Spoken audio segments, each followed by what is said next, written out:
Hi, good afternoon. It is Tuesday, April, I can't even tell, 16th.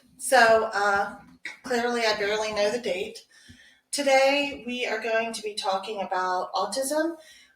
April is Autism Awareness Month, and it's a little bit near and dear to me. But I'm going to bring a little bit of my personal story and a little bit of my professional experience and merge the two. This uh, is geared towards business owners and leaders and managers, but it's really relevant to everyone who has a job. So if you're here, buckle up, let's do this. First of all, many of you know I'm a single mother and a business owner, and I do a lot of things. And I'm very proud of my accomplishments as a mom and as a professional and as a human being. But one of the biggest challenges in my life is my teenage daughter, who is now 16 and is autistic. We spent many years knowing something was wrong, not getting the right diagnosis, and that really kind of created a lack of understanding. And I didn't realize how big that lack of understanding was until I got the diagnosis for her. I'd asked the school, they'd done evaluations, and it didn't seem to click. When I finally took her to Kennedy Krieger, which is a very reputable place for diagnosis and treatment of issues like autism. They did a great job, and they were like, I can't believe they missed it. This is crazy. But then they also pointed out behaviors that I hadn't even recognized or picked up on as autistic. They were just hard to live with sometimes. So translating that into the work environment is pretty interesting. You might have coworkers that you find are difficult or awkward, say the wrong things, really rigid about something, always correcting something, getting anxious, pacing, tapping, and they may be perfectly neurotypical or they might be disabled. And the thing about a disability in the workplace is you're not supposed to go around and be like, hey, this person has a disability. The company is required to accommodate disabilities that they're notified of and make reasonable accommodations. And there are some accommodations requested that are unreasonable. But in the case of autism, there's a very broad spectrum. My daughter is very high functioning and very intelligent, but she misses social cues. She thinks certain jokes are funny that are really not. Um, or it's not that they're not funny, that they're just really inappropriate sometimes. And she will sometimes hammer down on that point too, not realizing that it's good to just let it go. Um, and, you know, there can be days where it's just hard for her to get up and do life. She's anxious about things. If the pants she was planning on wearing gets a stain on them, that could derail her entire morning. If her team at school wants to dress up for the day and they give her notice the day before and she can't wrap her brain around what she's going to wear, she gets very anxious and upset. And this might not affect a common person. When you have 7 pairs of sweatpants and one gets a stain, most people would just be like, oh, let me put on the next pair. They look almost exactly the same. But for her, this can be a struggle. And so you translate that into the work environment. And it could be, but I was sitting at that desk and I was using that chair. And, I can't sit over here and do this thing in this chair, you know. And, there's qualities that anyone might have, whether they're autistic or not. And, as a company, understanding that people come with a lot of differences, and autism might not be the reason that they're different, but autism is one of those things where so many people have it that are not really like visibly obvious. I think most people know within a short time of meeting my daughter that something's different, but they don't know exactly what, unless they're really familiar with autism. I mean, I knew she probably was autistic, and it wasn't until she was diagnosed that I learned that there's a lot more to it than what I understood. When she would get mad at me for being in the main living room and she wanted the lights off, music on, and she would walk in circles. I didn't realize that was sort of a form of repetitive behavior, stimming, whatever, something that soothes her. And, you know, I used to be like, oh, I just want to get in the kitchen. I need to get something. And I'd get frustrated. Now I understand and I try to tread a little more lightly. And, in the workplace, you can't go that far with it. You can't make everyone sit in the dark while you blast music and walk in circles. But you can certainly uh, find yourself in situations where you're masking. Masking is where you're trying to act like you're fine, but then it kind of overwhelms you. And you might need a break. In middle school, before she was diagnosed, she was prone to running into the bathroom, and she just needed isolation. She needed alone, and the nurse's office wasn't alone. But the middle school was very rigid about that, and their response to it wasn't to say what's wrong and how can we help her. It was to punish her. And so, translating that to the work environment, the response that a manager, team member, or leader of a company might have to somebody kind of acting up is to punish them, and or to sort of say, hey, you can't do this behavior or that behavior. And there's a lot of undiagnosed people with autism, so you're not required to provide reasonable accommodations to somebody who hasn't presented with a disability that that you've been made aware of. But as part of the broader spectrum, not just is it discriminatory treatment and do I have to provide this legally, there's a broader spectrum of inclusion and diversity. And diversity doesn't just mean your race, ethnicity, gender, sexual orientation. It can mean just your life experiences and what brings you to the table.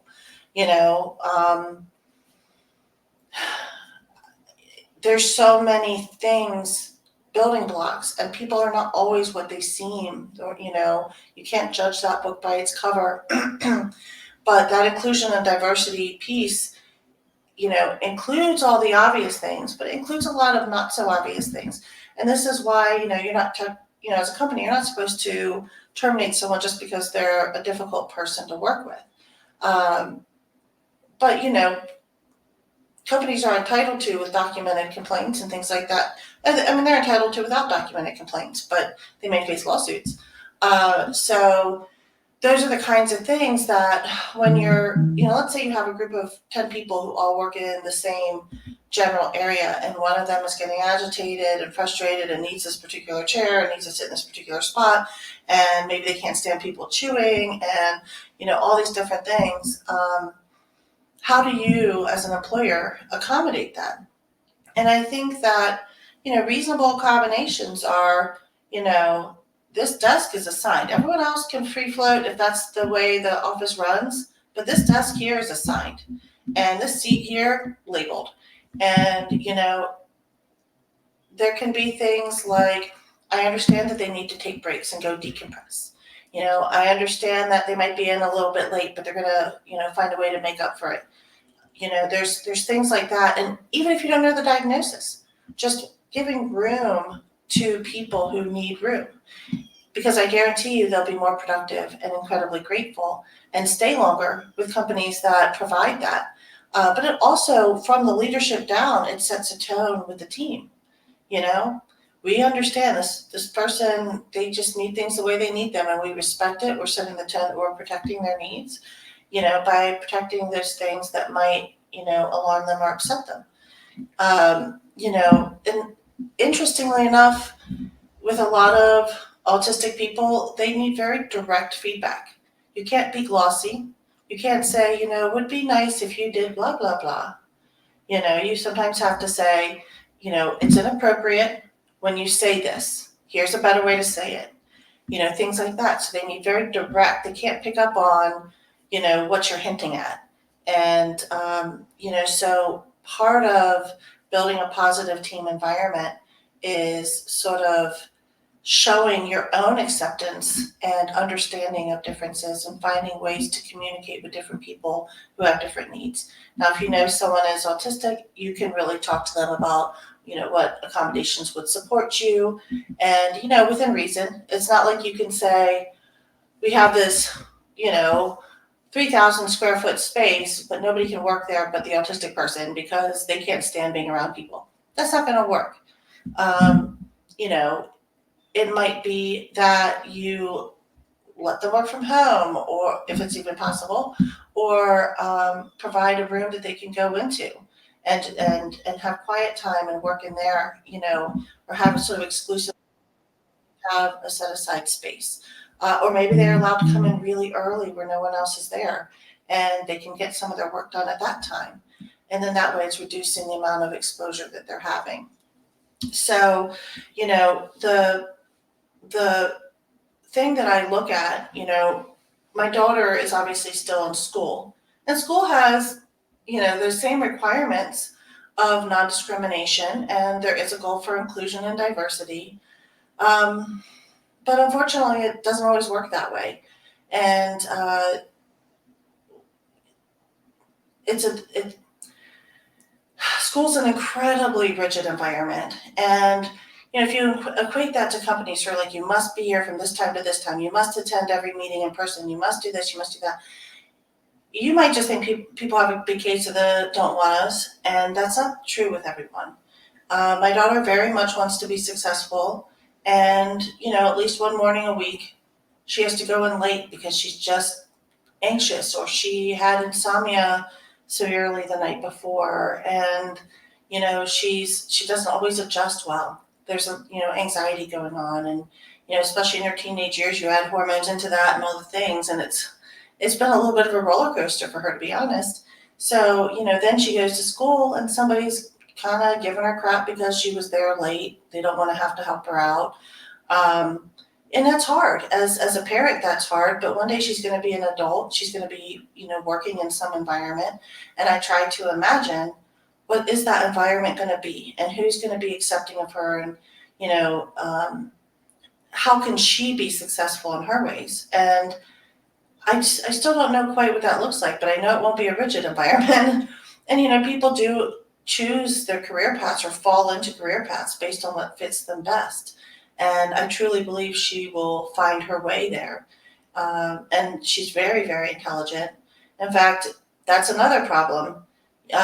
She's extraordinarily intelligent, but the sort of rigidity and the I equate school to having 8 different bosses giving you 5 different assignments a week. So now you've got 40 assignments a week and you're juggling them this way and that way. And she can barely stay focused on the class. She might get overwhelmed by someone breathing next to her. And, all these things are happening. And, it's a lot for anybody. I think high school, looking at it now as an adult, and probably one of the hardest times. I mean, she's also a 2-sport athlete, and she volunteers as a football manager in the fall. So she's really on a schedule that's pretty, daunting for anybody. And then you add in how hard she has to work just to be normal in a space with all these people. And it's a lot. But she really pushes herself. She goes for the honors classes and the AP classes because she is so bright. And then she struggles and she doesn't get as good at grades as other people because she doesn't want to dumb herself down, even though it stresses her out.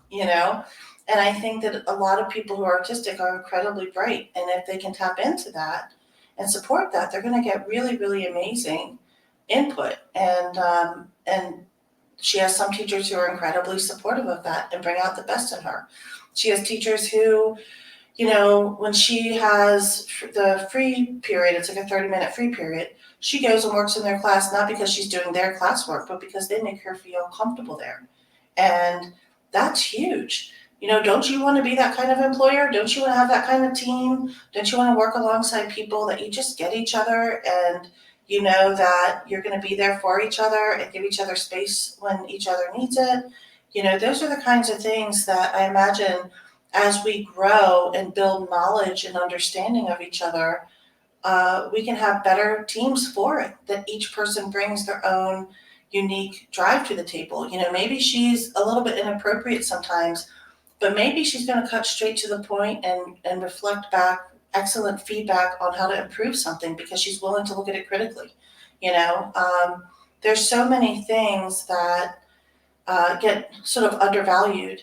And, obviously I'm focusing this particular podcast on autism, but you can really equate that to anything that anyone brings to the table of any, um, protected class, any disability, any race, ethnicity, socioeconomic background, familial status. That's my crock pot. I'm working from home today. It's pretty loud. Um, so, you know, when I look at sort of the whole picture of what an employer can do, it really starts with setting the tone. That's number one, that's key. The leaders have to embrace differences. You have to accept that someone might have a different style of approaching something, a different communication style, different, series of habits and needs, and that's okay. You want those people in your team. They're going to look at things differently. They're going to ask different questions. That's amazing, but there might be a little fallout from that too, and you have to then create understanding and show compassion. And, if somebody's having a difficult time with somebody else who's autistic or who has some other disability or difference that they're not really like understanding, you can sort of help counsel them on that and develop awareness through discussion, through, providing information. I wish I knew as much as I did about autism for my own daughter. I wasn't even accommodating enough. I've done things since to really help out. I make sure she always has headphones when we go places. I make sure that she has a room that has blinds she can pull down. She just shut herself out. And, we have speakers that play white noise in her room all the time. These are just the kinds of things that, um, I had to learn a little bit the hard way what her needs were and how to accommodate them.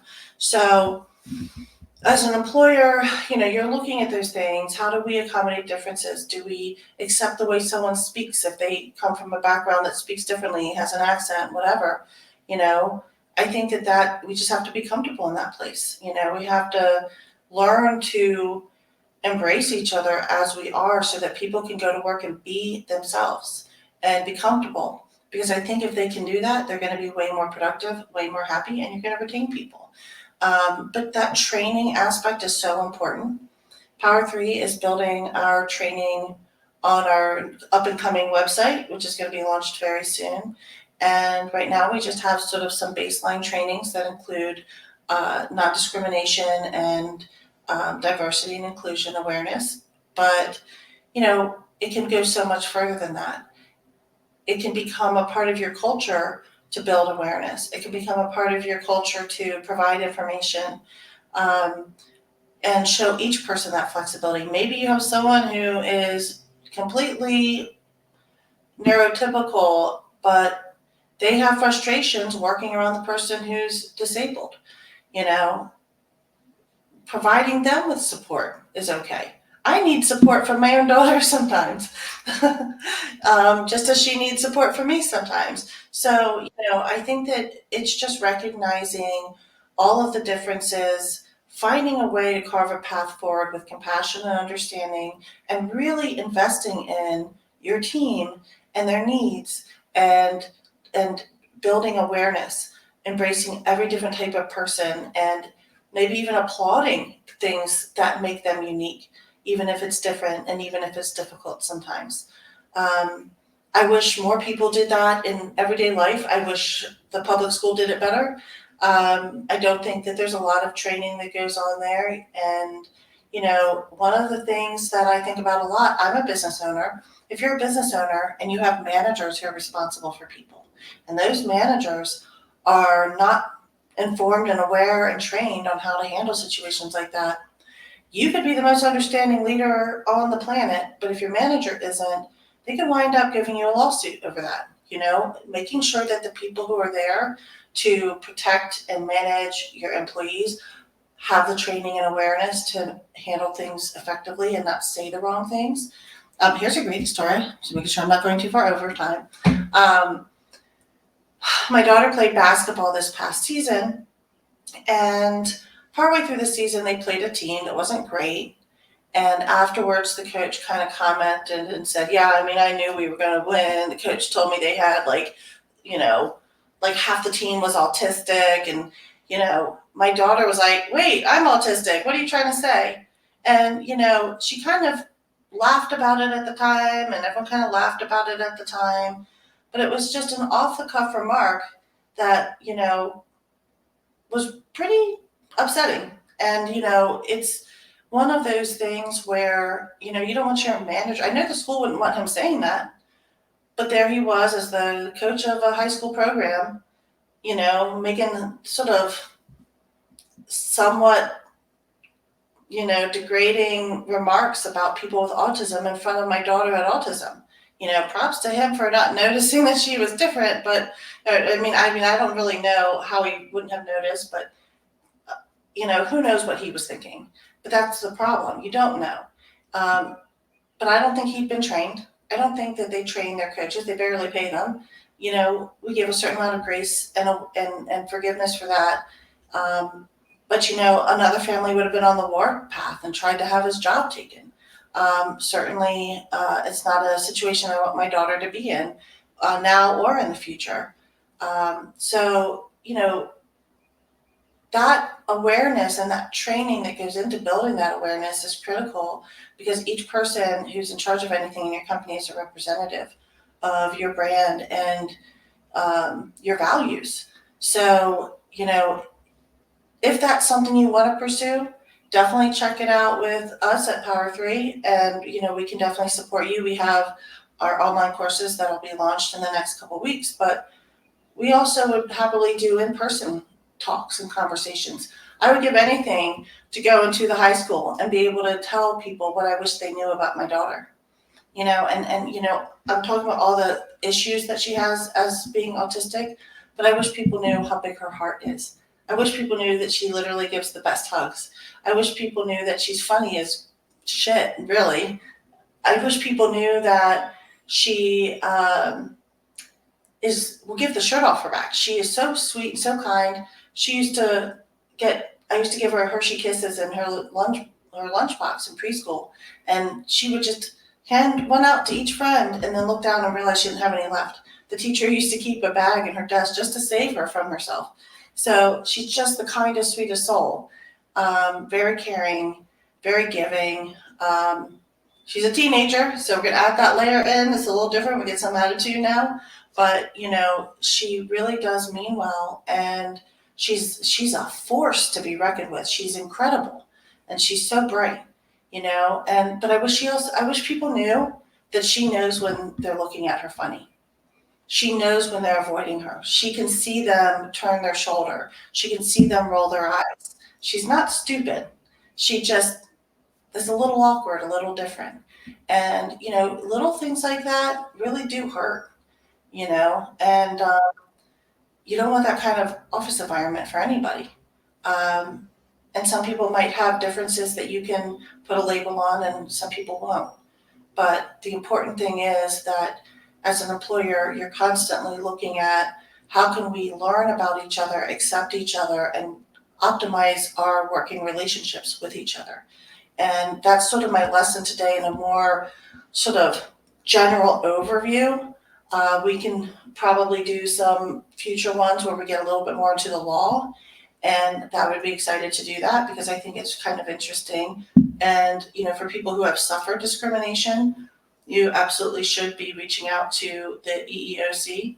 That's the Equal Employment Opportunity Commission. You can file complaints, but I always recommend the first thing you do is you talk to your employer. a lot of employers have better values than sometimes what is conveyed on a day-to-day basis. And they'll want to know and they'll want to correct things. But, at the end of the day, people who have differences and disabilities really do need to be protected. And it is an everyday thing. It's an everyday thing that someone rejects my daughter, literally every day. I don't know how it's going to go when she's an adult. But as an employer, you have to be aware that these things don't really change that much. I see adults reject her. I see adults react weird, laugh about something. It happens. So, I imagine that, the future of employment is just learning how to coexist and understand each other better. And, there's been a huge uptick in filings for discrimination, for harassment. So I think it's something like a 20% increase from 2022 to 2023 of claims filed with the EEOC. I know in 2023 they had $665 million worth of fees paid by employers who lost discrimination complaints. So the world is getting educated and they're wanting better. And, I want my daughter to want better. And, so I think employers who aren't paying attention to this topic really should be. It's important. It can be costly if you don't, but also it's the right thing to do. So anyhow, I'm going to leave you on that note. Do the right thing, get the training, build the awareness, lead by example, and and really just try to embrace all the differences because they are amazing and they will build your team. Take care.